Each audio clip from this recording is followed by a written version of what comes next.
Hello viewers, আসসালামু আলাইকুম।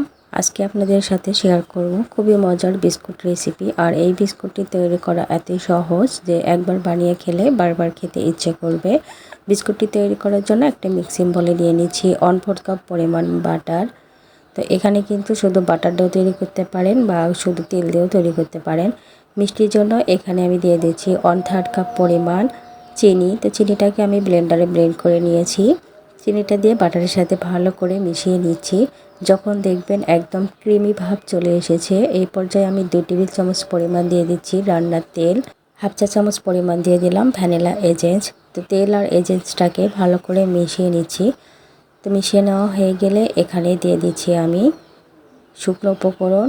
তো এখানে আমি 1 কাপ পরিমাণ দিয়ে দিচ্ছি ময়দা, হাফ চা চামচ পরিমাণ বেকিং পাউডার, 2 টেবিল চামচ পরিমাণ দিয়ে দিচ্ছি গুঁড়ো দুধ।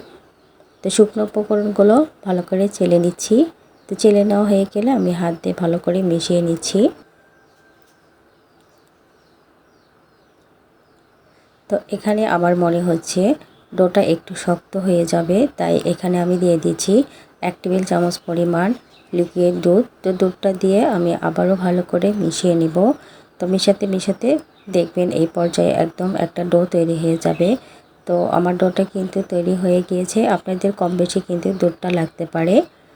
তো এখান থেকে আমি অল্প অল্প করে ডো নিচ্ছি আর এভাবে গোল গোল করে হালকা একটু চাপ দিয়ে নিচ্ছি। আর এখানে আমি বিস্কুটের শেপ দেওয়ার জন্য একটা ছাঁচ নিয়েছি। এভাবে চাপ দিলে দেখবেন সুন্দর একটা বিস্কুটের ডিজাইন হয়ে যাবে। তো আমি আপনাদেরকে আরেকটা দেখিয়ে দিচ্ছি। এভাবে গোল গোল করে হালকা চাপ দিয়ে ছাঁচটাকে একটু চাপ দিলেই দেখবেন সুন্দর ডিজাইন হয়ে যাচ্ছে। তো এভাবে কিন্তু আমি সবগুলো বিস্কুট বানিয়ে নিয়েছি। তো বিস্কুটগুলোকে আমি চুলায় বেক করে নেব। এজন্য আগে থেকে হাঁড়িটা কিন্তু 10 মিনিট গরম করে নিয়েছি।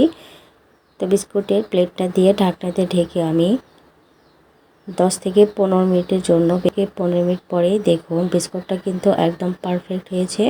তো আমি বিস্কুটটাকে নামিয়ে ঠান্ডা করে নিয়েছি। আর দেখতে পাচ্ছেন কতটা লোভনীয় লাগছে, আর খেতেও কিন্তু খুবই মজার হয় আর খুবই কিন্তু মুচমুচে হয়। একবার হলেও এভাবে ট্রাই করবেন, দেখবেন বিকেলে চায়ের সাথে খেতে ভীষণ মজার হয়। তো ভিডিওটি ভালো লাগলে লাইক কমেন্ট শেয়ার করবেন। আজকের মতো বিদায় নিচ্ছি। আসসালামু আলাইকুম।